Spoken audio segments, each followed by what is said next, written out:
minute into... Oh, children, my precious darlings! You could die in this filthy hole and our blessed soul would catch! Gavin, cast watch out that bucket! It wasn't until much later that I reasoned things out. That given our position on the hillside, it was unlikely we should drown. That Mother's frenzies and scares belonged to something else altogether. And that it was, after all, possible to sleep through rain in peace. Our house was shaped like a T, and we lived in the downstroke. The top stroke was divided separately among two old ladies, one's portion lying above the others. Granny Trill and Granny Wallen were rival ancients and lived on each other's nerves, and their perpetual enmity was like mice in the walls. In all their years as such close neighbours, they never exchanged a word. They communicated instead by means of boots and brooms, jumping on floors and knocking on ceilings. They referred to each other as... And her up at top! Her down under was a tiny white shrew who came nibbling through her garden and sat clawing with gossip at our kitchen window, or out in the sun sucking bread. She lived on cabbages, potatoes, and fresh muesli. She was also famous for excellent wines. Indeed, Granny Wallen's wines were the most excellent and famous in the whole village. And she spent a whole part of the year preparing them. At the beginning of April, she would go off with her baskets and work round the fields and hedges, and every fine day till the end of summer would find her out in the valley. We'd see her coming hobbling home in the evening, bearing her cargoes of flowers, while cowslips, dandelions and elder blossom were crammed in buckets into every corner of the house.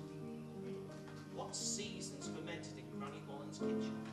What summers were brought to the boil. Gleanings of days and hedges, strippings of lanes and a dozen pastures.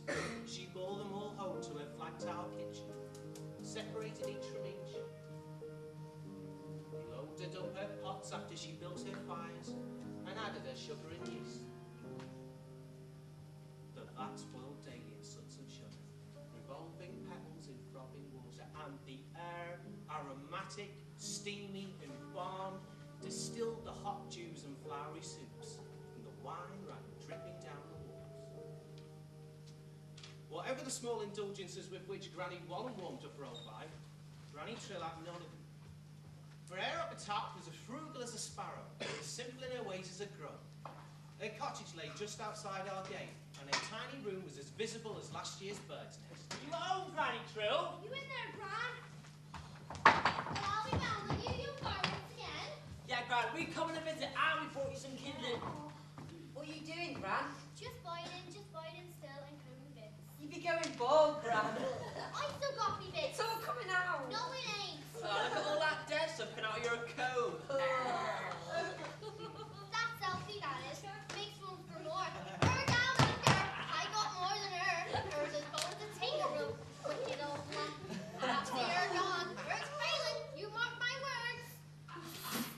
Get your hands from me, boys. Them female things. Just you hand me that almanac there and let's see what it's got in store.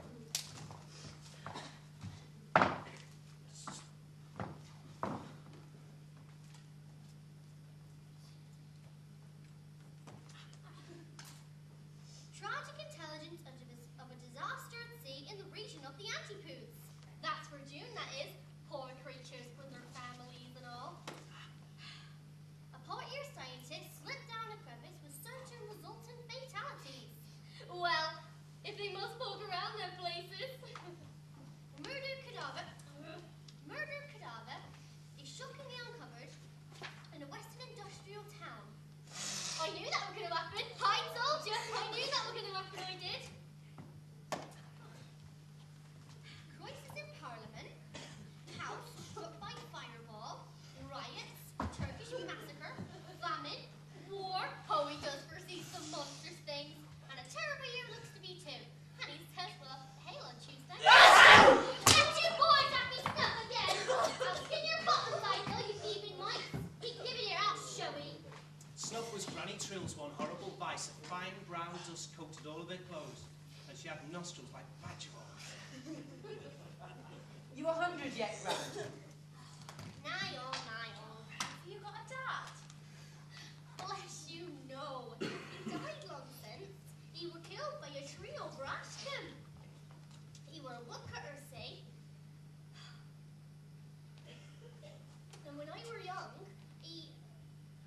we used to live in wicker baskets. I used to deliver wicker baskets around the villages, and we lived in wigwams made of pine branches.